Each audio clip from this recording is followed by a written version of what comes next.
Assalamualaikum warahmatullahi wabarakatuh. Mitra-mitra sadayana, pendak deui sareng Kang Arit bentar dina acara dongeng Sunda. Ieu dongeng Sunda teh anu nyeunat judul Sobat Siluman seri ka-11. Ieu dongeng Sunda teh karangan Kang Arit bentar. Mudah-mudahan mitra-mitra sadayana kahibur ku ieu acara dongeng. Kamari teh nuju nyarioskeun di bumina Juragan Onotnya, nuju ngobrol sareng Neng Wuning. Duy kadinya mitra-mitra, mangga supados teu nyangkolong tinggal waktu ieu acara dongeng kurang kawitan. Dar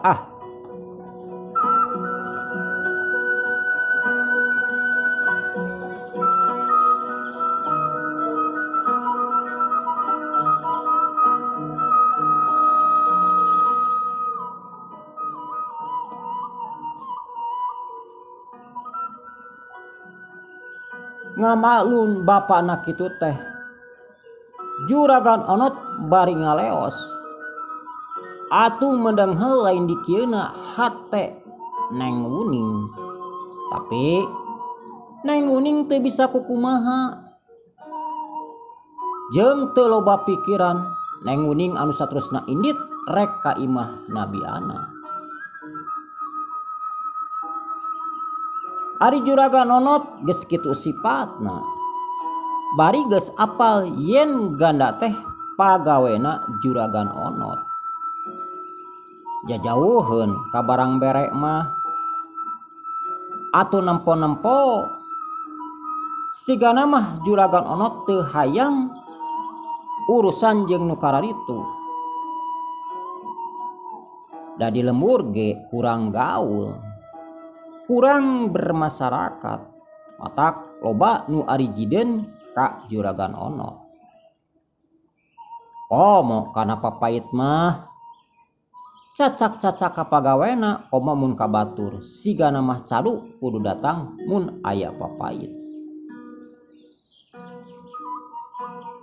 Ari harita di imahna Bi Anah geus ngagimbung ku jelema.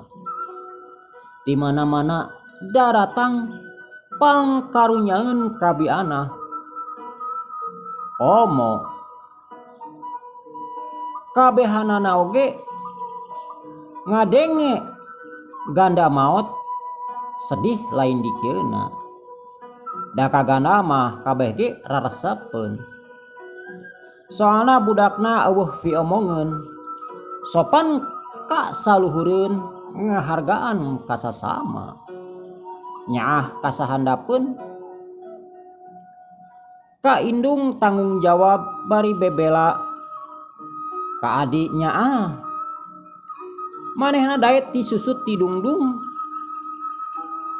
keur ngurus nu jadi indung jeung adina. Estuning ganda mah bela pati kanu jadi indung jeung dulur, lain kacatur. Bener-bener teu mikirkeun manehna. Bujangan padahal mah rata-rata keur bujangan mah sok eraan. Tapi dina pikiran gana mah eueuh estuning leungit tina pikirna nu disebut era jeung eraan, nu penting ceuk manehna gawe naon bari halal. Puguh we ngadenge ganda maot teh kabeh ge sedih bari carinakdak. Harita teh malahan mah Aki Sanusi ge geus aya di imahna Bi Anah. Ari Aki Sanusi teh hiji kolot anu dipikolot ku eta lembur. Sabab pangarti Aki Sanusi lain bantrak-bantrakeun. Boh elmu silatna, boh elmu batina. Aki Sanusi bisa nempo ku batina. Malahan mah Aki Sanusi bisa ngacorag ka nagara siluman. Da baheula kungsi kejadian aya nu diwadalkeun di kampung Buhun nya nepikeun ka didodog ku Aki Sanusi jeung kabawa deui eta jalba nu diwadalkeun. Pok Aki Sanusi nyarita, kumaha mimitina ieu teh Ana, sok caritakeun ka Aki, soalna anu katempo ku Aki ieu janggana teh maotna teu wajar. Kalawan can titis tulisna tinu Maha Kawasa. Kitu cek Aki Sanusi. Kieu Aki ngawitanana mah atuh anu saterusna nganderekdek bi anah nerangkeun ti mimiti dibeas sagantang. Uyah tarasi lauk asin oge dibere duit sabenggol ku juragan Onot. Nepikeun ka duit teh dibelikeun. Ngan tadi aya anu datang dua makhluk anu aneh pikasieun. Awakna buntutan, kulitna pinuh ku sisit, letahna lelelan. Nepikeun ka ganda dibawa ku eta dua makhluk teh. Kabeh diterangkeun eueuh anu kaliwat.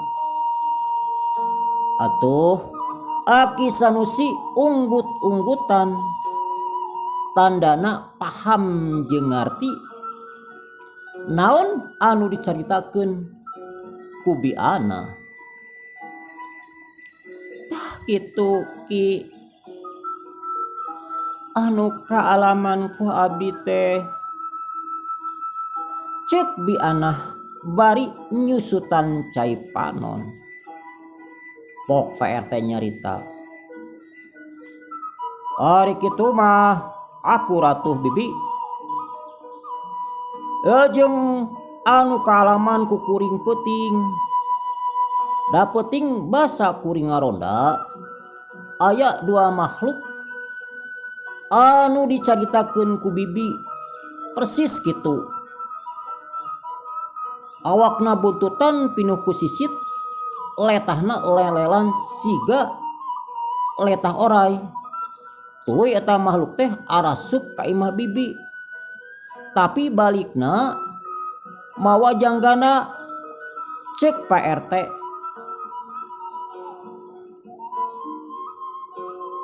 Ya kuring mah teu ngarti kumaha ieu Ki. Nah asa kabina-bina teuing. Kugoda jeung dodoja ka diri teh, cek bianah nu akhirna mah segruk ceurik deui.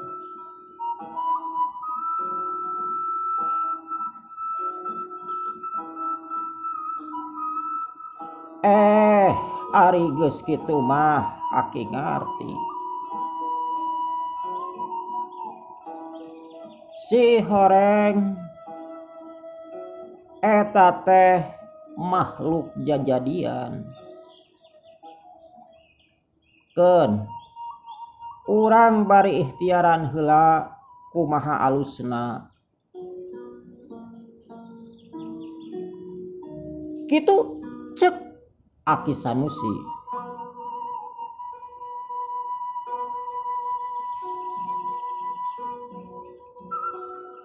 Jeung kieu ka Pak RT oge kasararea. Memang bener anu dibawa teh jangganda. Dan nu sabenerna anu ieu mah lain warugana jangganda. Tapi bogo cau anu disulap atawa diganti ku siluman tea. Cek Aki Sewu nerangkeun ka sararea. Ke asa teu ngarti kuring mah ki. Maksudna kumaha? Lain warugana janggana kumaha ari Aki? Pan geus sidik anu ngajepat teh ieu teh janggana, cek Pak RT deui.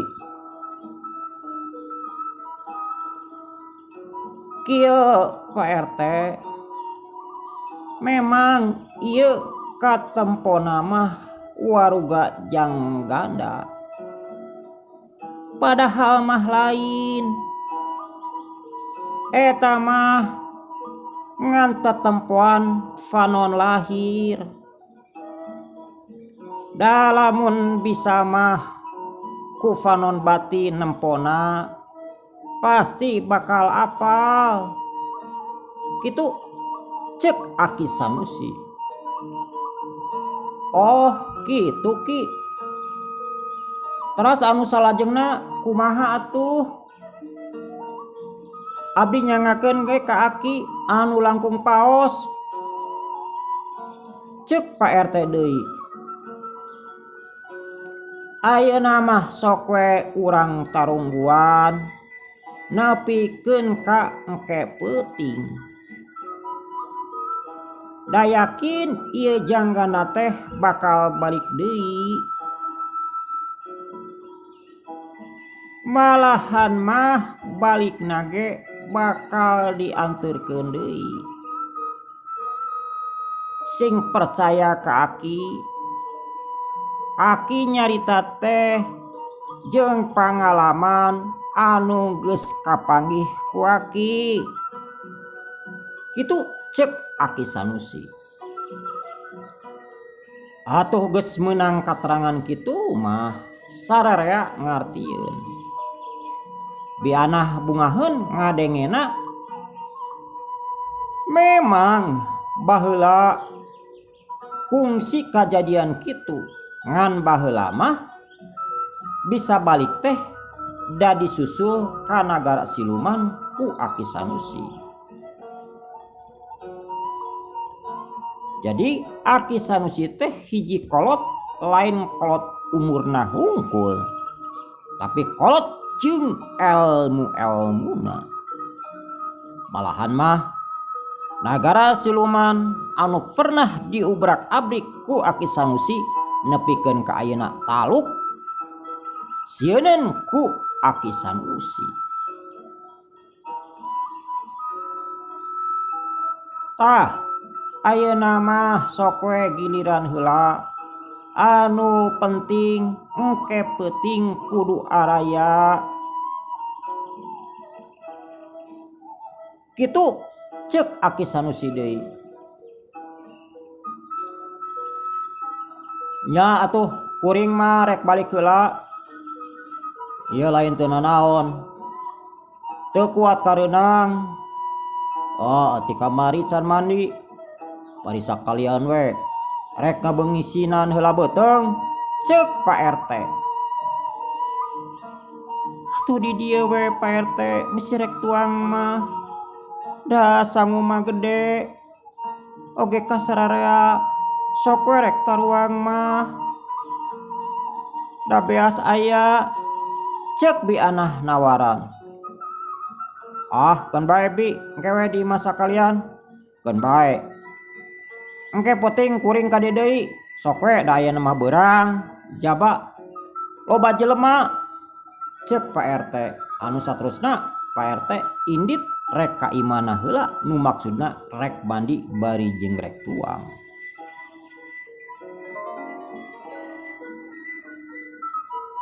Cag mitra-mitra, ayeuna di bumina bianah urang teundeun di handeulem sieum, urang tunda heula di hanjuang siang. Paragi nyokot ningalkeun. Ayeuna urang malik deui ka ganda